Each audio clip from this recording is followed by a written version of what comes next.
Welcome to On the Fringe Media.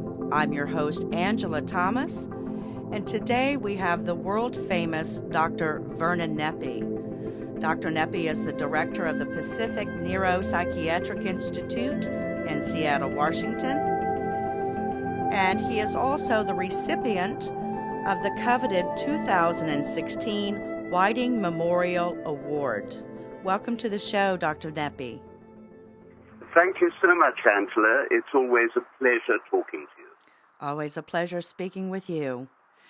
Dr. Neppe, you have a book out called Reality Begins with Consciousness. And I must say that when I even heard of what you were putting in that book, I was flabbergasted. Can you share with us Realities Begin with Consciousness? Yes, it's a book we actually initially wrote in late 2011. And subsequent to that, it has gone through 5 editions, the latest being in 2014, the 5th edition. However, we are in the process of rewriting the book, but because it's 500 pages long, we are producing it as 2 different books, one emphasizing the psychological side, the other emphasizing the physics and somewhat the mathematical side. We don't mention too much math in that book. That's going to come in another because we know that frightens people away. And this is available on the website www.brainvoyage.com. So that's brainvoyage.com. Or if you cannot find that, you can always go to vernonneppe.org. And in fact, that will also, on the front page, talk about this award that we've been fortunate enough to receive, the Whiting Memorial Award. Well, I understand, Dr. Neppe, that there's very few people who actually receive this award. Is that correct? That is so. It is under the auspices of a group called the International Society for Philosophical Inquiry. And in order to receive this, the committee has to be unanimous in its decision. And so consequently, it's been several years since this award was given, although technically it is an annual award. And so it may be conferred yearly, but it is seldom historically awarded. And the component that to me is interesting is anyone worldwide in any discipline can receive it. So one is competing with everyone, and not only with everyone, sometimes an organization does, because it's someone who strives to benefit society in general through advanced inquiry, original research, and or creative contributions, and who's demonstrated significant progress in these endeavors. So the object is to achieve betterment for humankind. And Dr. Edward Close and I have been working on our model called TDVP, which stands for Triadic Dimensional Distinction Vortical Paradigm. Don't worry about those long words. That is very long. TDVP is quite sufficient, but it's something we've been working on for the last 6 years seriously, and 8 years we've been working together. We've spent thousands upon thousands of hours each on this, despite the fact that we work full-time. So at times it's at 2 a.m. in the morning. But it's been extremely important. We regard it as the song we've come to sing. And we've made what to some scientists are, I was going to use the phrase major findings. They're actually absolutely groundbreaking in terms of the fact that it totally changes perception of our reality experience. So with that being said, Dr. Neppe, what exactly is TDVP, and what is your groundbreaking discovery? Well, there are several groundbreaking discoveries. The one leads on to the other. But let me just mention a few of them. There was a physicist way back in 1908 who stood up and addressed the German Academy and said, no longer will space be separate and time will be separate. Henceforth, space and time will always be unified in union. And this came to be known as space-time. And for 100 years, we spoke about space-time. It's 3 dimensions of space in a moment in time, and you couldn't separate the two. And then Dr. Close and I, in late 2011, and this is partly what Reality Begins with Consciousness is, the book is all about, said, no longer will space, time, and consciousness ever be separated. They're all in union. So that was the first major discovery.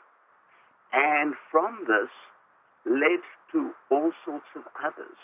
So, for example, I'd mentioned that when we talk about our reality, we're talking about our experience of length, breadth, height in a moment in time. We call that 3 dimensions of space, 1 dimension of time, but 1 moment in time. We've been able to show that there actually are 9 different dimensions, 9 finite dimensions, and they're all spinning, and they all interweave each other. And in fact, the higher the dimension, they incorporate the lower dimensions. That doesn't mean to say we still don't have our ordinary experience in this so-called 3S1T, 3 dimensions of space in a moment in time. We do. But the fact that there are more means that this is not everything, that our existence is far, far more. And in fact, some of the major scientific difficulties that people could never solve, we've been able to solve because we now show that at this finite level, there are 9 dimensions. And beyond that, the finite is integrated within the infinite. So in other words, everything is a total unit, and there's a communication from a continuity, something that goes on and on forever in time, in space, in consciousness, that we call infinity. And there is a component that is contained within this infinity, the space, time, and consciousness, a finite aspect. And strangely enough, this is not continuous. It's like little components, tiny components, computer components, little flashes on a screen, pixels. It is It is what Max Planck called quantized. It's a quantum. And from this, we've been able to discover all sorts of things, because quanta are not just tiny little points. They're 3-dimensional. They have to be. They have volume in space, time, and consciousness. What this means is that all sorts of things can be proven, like we've been able to show that there is possibly a component of consciousness. I've used the word possibly because we call it Gimel, and we think this is consciousness.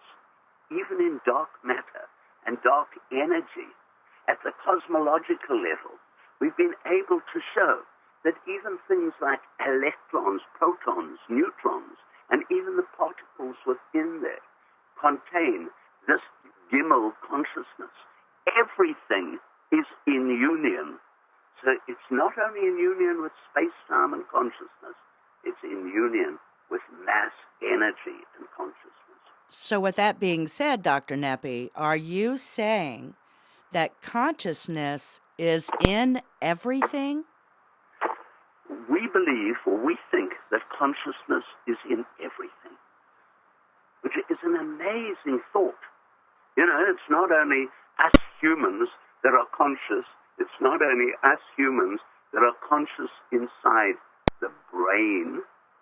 Right. We think it goes beyond the brain, that there is, you can call it a higher level, you can call it outside, we can call it inside and outside. There is a consciousness that goes beyond this, and a consciousness that is even at that quantal level.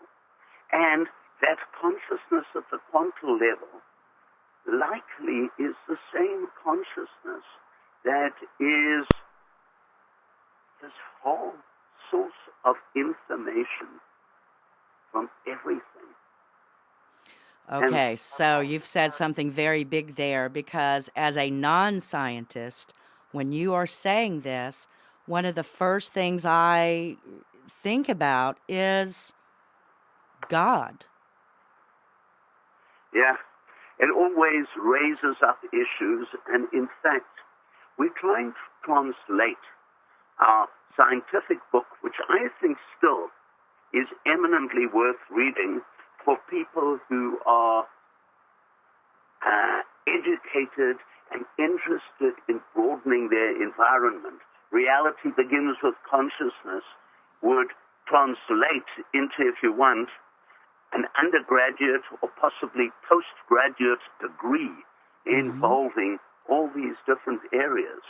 But we want to make this easier for individuals. And so we are busy writing a series of short books for the layperson.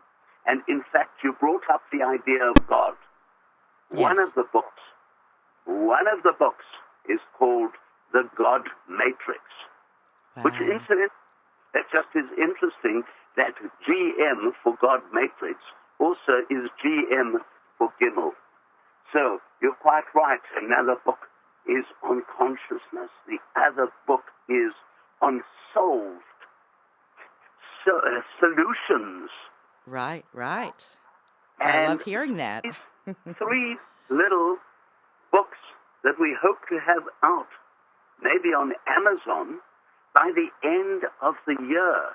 We're so excited by this because we want to be able to reach ordinary people. And we realize that by reaching ordinary people, others can understand this work, which is fascinating. Imagine the same laws applying for what they call quantum weirdness, for our macroscopic world, our tables, our chairs, and our life and humans, for the cosmological world. The same laws applying for the finite and infinite, and that at that highest level of the infinity of infinities, there may be a component that is all-knowing. So with that being said, all-knowing, may I ask you that would you consider the all-knowing not only God or the body of consciousness, but would you also think about maybe an afterlife or a reincarnation? Does your findings suggest this? Yes, in fact, one of the fundamental secondary hypotheses of our TDVP paradigm, again, complex word, means something. The D, for example, is dimensions. The T is this triad of space-time and consciousness, triadic dimensional. But one of the components there is that there's a difference between our experience and existence, and our infinite existence never does not exist. In other words, in some kind of way, and it might not necessarily be individual, we are always existing. And in that way, you could say, yes, there's a survival after bodily death. I still maintain that this may be at a different dimensional domain level. You've seen those first 4 dimensions, the 3 of space and the moment in time. Go higher at those dimensional domain levels, and you have a fascinating new component. But that still interweaves with the infinite. And yes, therefore, I think survival in some form after bodily death. So you're speaking of survival of consciousness.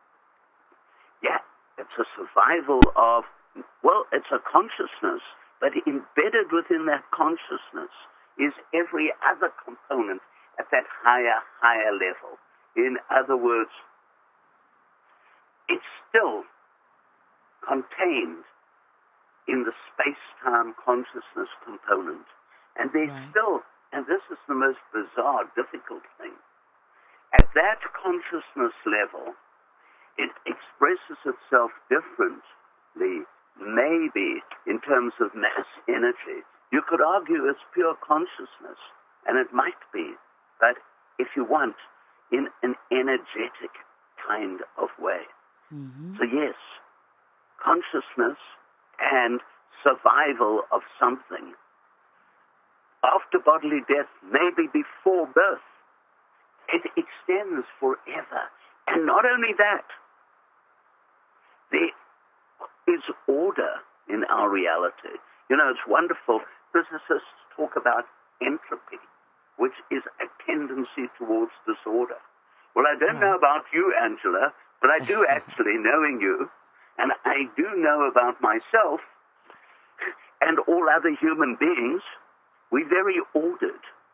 And people say, well, you know, even though there's this little bit of order in you guys, there's disorder elsewhere, almost in compensation. The order comes from the infinite, and that life comes from the infinite.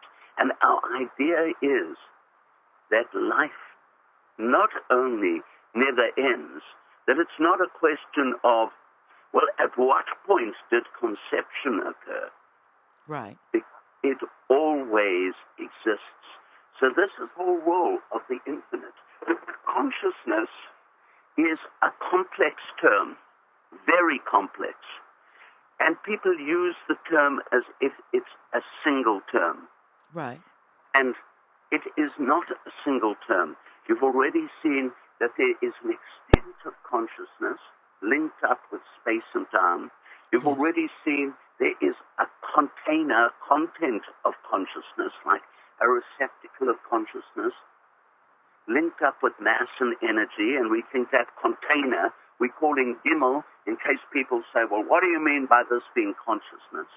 And you've already seen that there is a consciousness not only within the brain, neurologically, and maybe psychologically. There is a consciousness that is extended outside, maybe a higher consciousness, a quantized consciousness as well. So all of this fits into what we are saying is consciousness. And this consciousness has no bounds. It's at the finite and the infinite level. And you'll remember the differentiation there is the one is quantized, little pixels, little bits, little quanta. That's the finite. And this is why it's volumetric. And one can do all sorts of mathematical calculations. And the other is continuous, the infinite. And the finite is contained within the infinite. And there's this massive, more than interaction. It all exists as the same, as one unit. And this is why you brought up the concept of a divinity, and you brought up the concept of survival, potentially after bodily death. And these are important secondary hypotheses to TDVP, Triadic Dimensional Distinction, Vortical Paradigm, all in Reality Begins with Consciousness at brainvoyage.com, and hopefully very, very soon, a whole string of layperson books. But if you're serious in relation to this and serious study, Reality Begins with Consciousness, and even the books that we follow through there, for people who are intelligent, but still might be laypersons, might be one direction to go. Well, we are certainly looking forward to being able to read those books. Again, author of Reality Begins with Consciousness, Dr. Vernon Neppe. Dr. Neppe, thank you very much for being on the show today. We certainly wish to have you back to talk about more of TDVP and other consciousness matters. Thank you so much, Angela. Thank you very much, Vernon. You've been listening to On the Fringe Media. I'm your host, Angela Thomas. Good day.